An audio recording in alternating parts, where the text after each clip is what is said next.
Good day, students. So today uh, I came outside of my town. So here the internet is very slow. So as usual, I'm recording the session using OBS Studio. So you will receive this video within today, right? So I didn't upload the previous sessions video too. So I will upload that video as well as this video. I found that very few people are using the videos which are all available in YouTube. So I request everyone to just look into it, right? So what is been there, right? So just know what is there. Whenever you get free time, you can access the content at your favorable places, right? So today we are going to see about standard template library.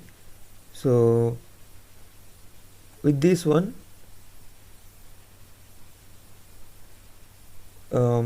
we are in the end of unit 2. Okay, so in the previous classes we have seen about the templates as well as the generic programming, right? So what is a standard template library means? This is a library. So usually a library has lot of books. You may access or accessed the library facility in your university.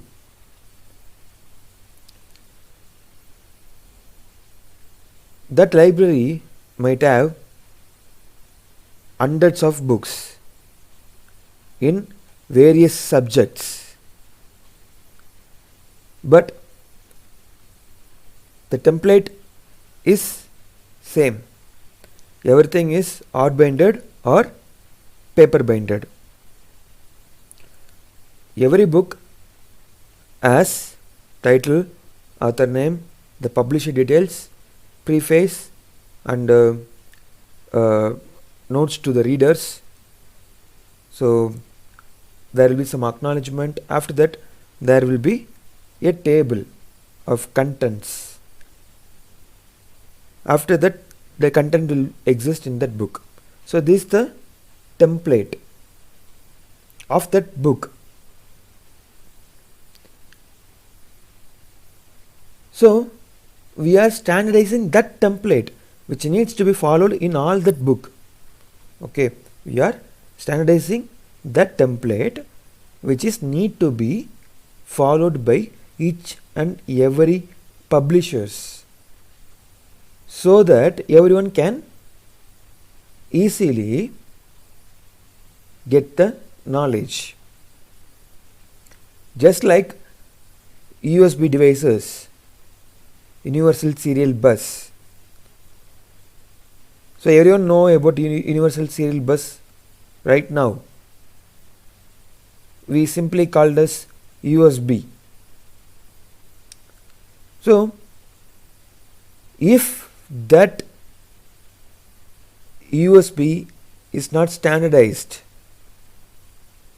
every company has their own kind of devices, right? They might not ever followed a universal pattern. So that's the way the standardization works. The standardization helps each and every one to have the same content, like USB 3.5 millimeter jack, right? We are having headphones or speakers which has 3.5 millimeter jack. So that's a standardized one which is need to be in the mobile phones. Without standardizing, we cannot have a good way of communication, right? So here the communication refers to the device and our computer. Okay. In C++, there are lot of template classes. Okay, there are a lot of template classes. Okay, that template classes will be stored in STL, that is standard template library. So what is the purpose? To provide common programming data structures and functions such as list, stacks, arrays and so on. So if you are using a stack, there is a library. If you are using an array, there is a library. If you are using anything in that program, right, programming language, that have to be in the standard template library, so that only it can communicate. It can else to communicate with the hardware. Okay, so the hardware knows bits, zeros and ones, and we know English language. So the compiler changes the human readable language to machine language. Okay, the compiler only moves on. Okay, so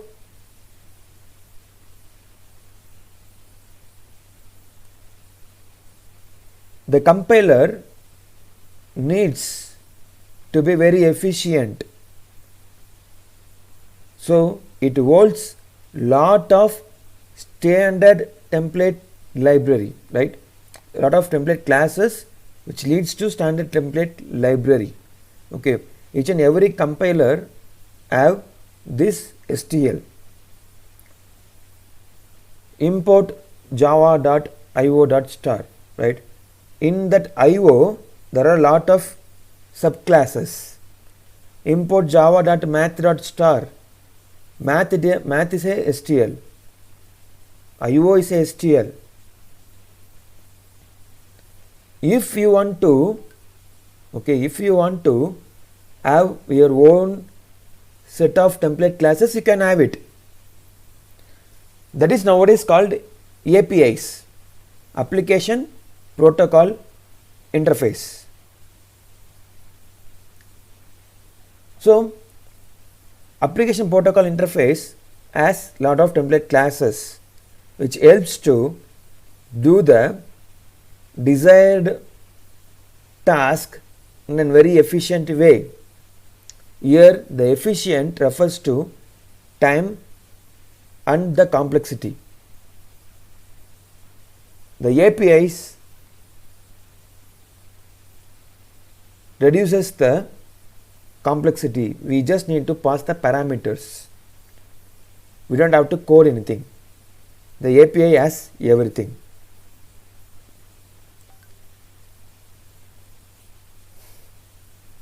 STL is a library of container classes, algorithms and iterators. Okay, it's a library of container classes, algorithms and iterators. So we will look into it like here, right? STL has 4 components: algorithms, containers, functions and iterators. STL is a generalized library and so its components are parameterized, right? So we need to send the parameters, right?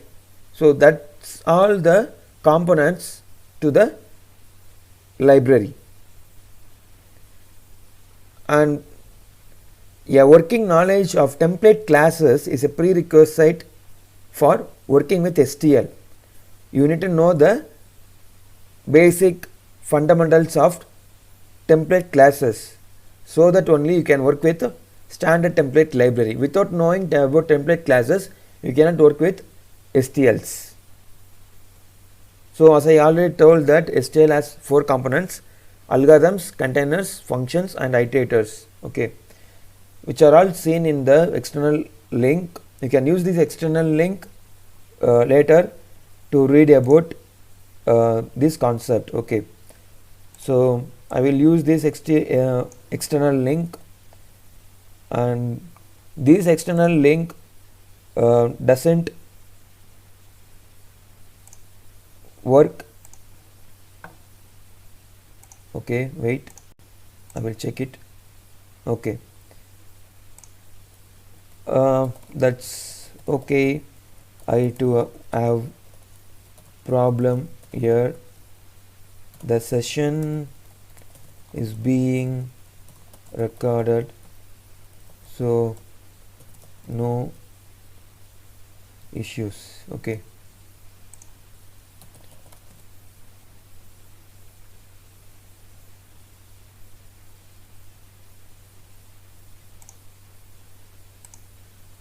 So so the network issues are being often occur, right?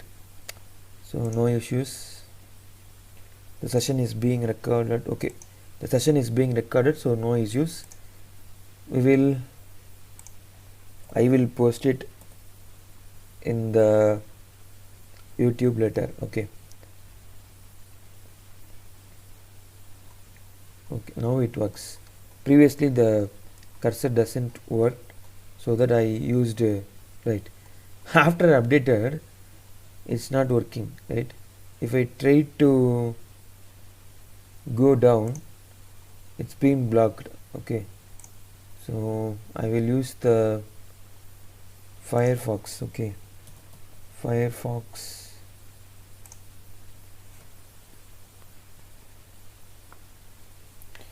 We will look into the STL as well as today event handling, which is the last part of that unit 3, right? So by today we are completing the unit 2 and unit 3, but I think I left a few topics in unit 3 as well as maybe in unit 2, so I will look into that later because I didn't found any very important things, right? But I think I didn't missed in unit 2, but I missed it some few topics in unit 3, right? So we will look into that later. I think we will look into that by this Friday. So for the 5th unit, I will post the video within the next week. Okay, start browsing, pasting the link and enter.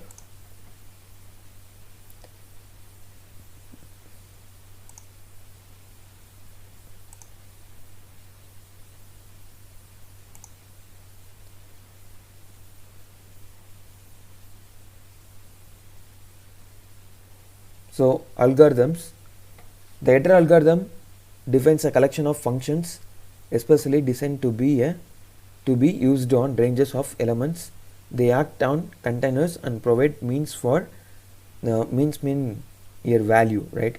Means for value for various operations for the contents of the containers, okay.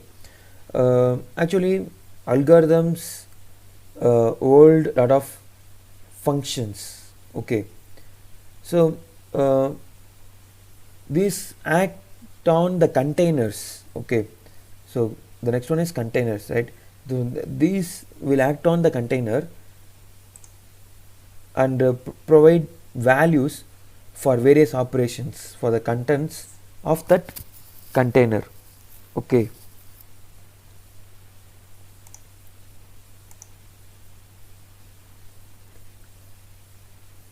So there is lot of algorithms for sorting, searching. Sorting means ascending and descending, A to Z, Z to A, right?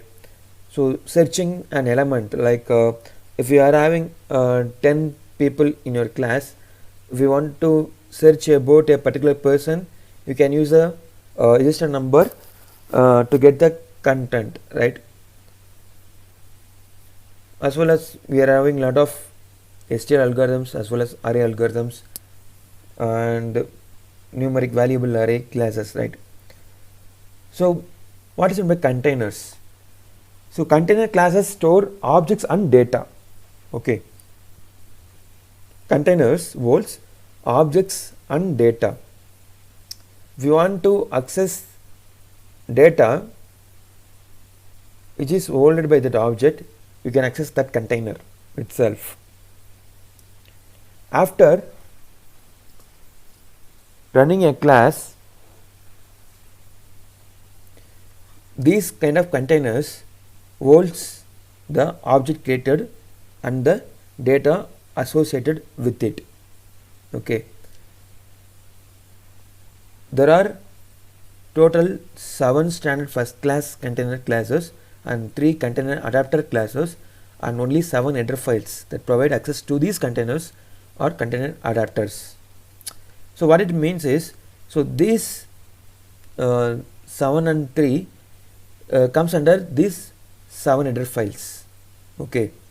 If we want to access these first class container classes and 3 container adapter classes, you can access it using these header files, 7 header files only, right? So that means each and everything is available in that header only. Okay. So what is meant by sequence containers? The name sequence tells the meaning, right? Sequence means one by one, one by one, one by one. You cannot pick a middle one. Okay. So you cannot access the first one if it's been a stack. Okay. So vector, list, DQ, arrays, forward list, these are all sequence containers. Each and everything is stored in a sequence way and it needs to be accessed in a sequence way, otherwise we can use a particular word but we cannot search it. Okay, we can pick it but we cannot search it. Okay. Container adapters provide a different interface for sequential containers. So these are providing an added advantage to the sequential containers like queue, priority queue, stack. Queue means first in first out. Okay. Stack means last in first out. Okay. So the pulling out the data and pushing in the data, so that's the way the container adapters works. Okay. It provides some more interfaces to the sequence containers. The third one is associative containers. So here we can sort the data structures. Okay, I mean sort the data, that means sorted data structures. Okay, it can sort the data, that's why it's called sorted data structures. So which helps to quickly search the data, right? So order of log n, that's the complexity of the associative containers. This is the very useful one, and the next one is unordered, right? So the previous one is kind of ordered one, this one is unordered. So in the previous, right, set, multi-set, map, multi-map, so each and everything is unordered over here. Okay, so if you want to know about more, you can see this one, right? Adaptive containers.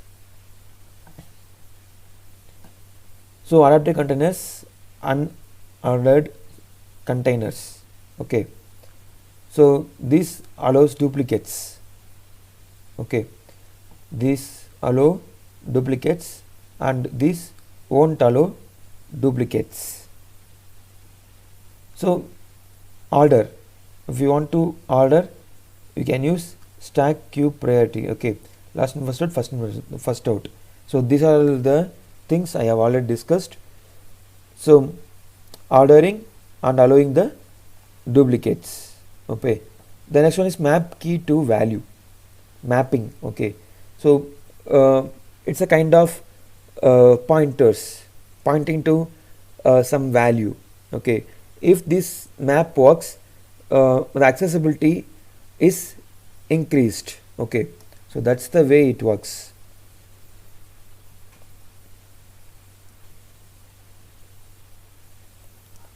So the next one is, sorry, I think I need to, okay,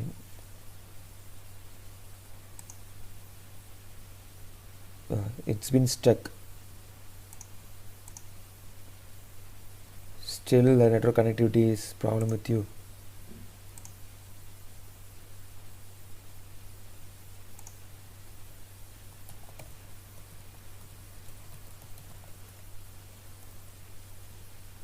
Okay, so the next one is functions. In a standard template library includes classes that overload the function call operator. So overload means having the same function names, okay, but different parameters. That's called overload.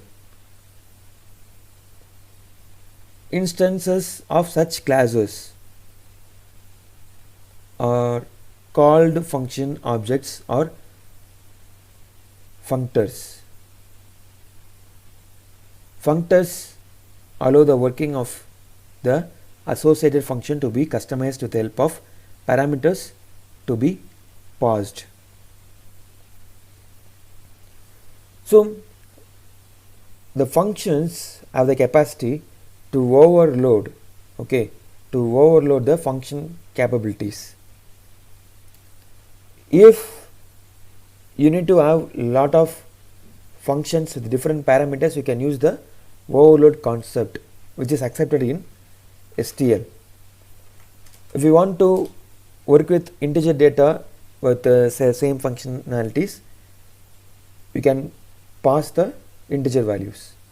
If with a string one, you can pass the string values. Okay, so according to the parameters passed, int or float, the function will work. Okay,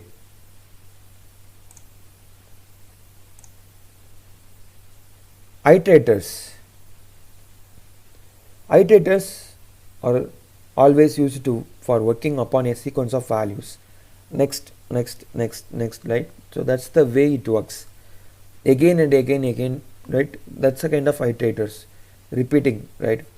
So repeating, if you want to work with sequence of values, so we can have these kind of iterators.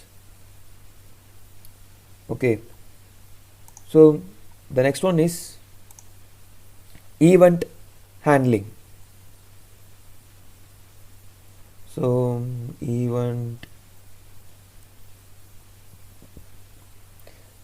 handling. Okay, so what is meant by event? If the state of an object is changed, is known as an event. For example, if you are clicking right mouse, there is an event, so the slides are changed. Okay, I pressing a keyboard, right? I'm pressing a key in the keyboard so that it's moving up and down.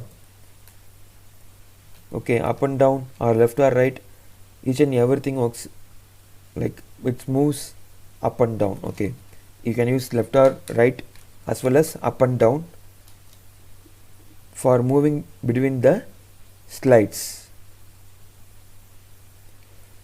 The java.awt.event package provides many event classes and listener interfaces for event handling. There is a package called java.awt.event which can provide many event classes and listener interfaces for handling the various events. So for these event classes there are listener interfaces. So listener means actively listening to that event. Okay, if that event is occur, the listener interfaces needs to work. Okay, that's called listener. We are listening to something. Okay, that's the way it works. Okay, so action event, mouse wheel movement, key event, item event, text event. Okay, so a lot of events which has lot of appropriate listeners. You can use this external link to learn about this topic. So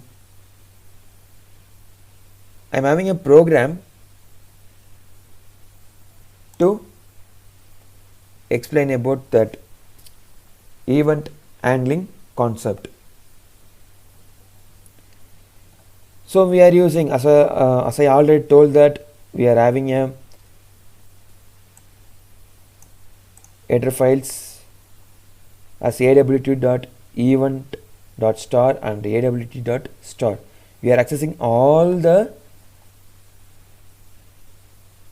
functionalities and classes available inside the awt subclass. Okay, as well as we are accessing all the functionalities available in the event subclass. Okay, so event may be a subclass or a function, right? Here it's a subclass. Okay, otherwise we can call it as, okay, it's a subclass because this is event, it is function. So if we are accessing this one, this is one of the functionality, right? So to get the interface, right, we need to use the implements. For the package we are using extend. Okay, we are having a class called aEvent which extends frame and implements action listener. We are declaring a text field as tf. Okay, we are declaring a text field as tf, and after that we are creating a function which is known as here constructor, because the class name and the function name is same. Okay, and we are creating some components. Okay, we are having a text field over here, and then we are setting the bounds to display inside a frame, and then we are creating a button and we are displaying that button, and we are registering, right, that listener b dot add action listener of this passing current instance. Okay, we are passing current instance over here. So and then we are adding the components. Okay, and the size, layout and visibility. So we are adding some functionalities to our program. So add b and add tf, that is button and text field will be added to the what do you call that, frame, right? So we are setting the size and we are setting the layout and we are setting the set visible as true. So inside the action performed, and we are creating an action event and es an object for action event. So tf dot set text is welcome. Okay, welcome Malawi people. Okay, and we are calling that class inside public static void main string args of. Okay,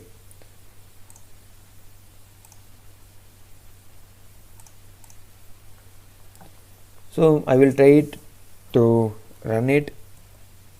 So we are using command prompt to run the Java file, and I'm using Notepad++ to type the coding part. So cd d colon enter. So cd, I think a Malawi Java example path. I think the path is already might set over here. We will try to run it. If there is a problem, we will set the path again. Okay, already the path is set. It's working over here. The environment variable is working right now. So we will run it. Java C, what is that name? A event.java, and then we need to execute it using the Java A event, and then enter. Yeah, pop-up window will open right now. Okay, yeah, it's been working. So if I type innocent, okay, so whatever I type over here, it shows welcome Malawi people. Okay, so even I didn't write anything, if I click this, it shows welcome Malawi people. We doesn't have any validators, whether it's a empty text box, right? We don't have any validators, but it works, right? So if you close this window, it won't work. So click on that command prompt and type Control C. Okay, so Control C is adware interrupt. Okay, so we are interrupting. So that's a key, right? That's the key event. Control plus C, we are using two keys to stop the running program. Okay, so that's the event over here, and there's a compiler in our MS Windows, so that it knows this application needs to terminate it right now. Okay, so that this is the way the key event works. Okay, so with this we will end up the class. So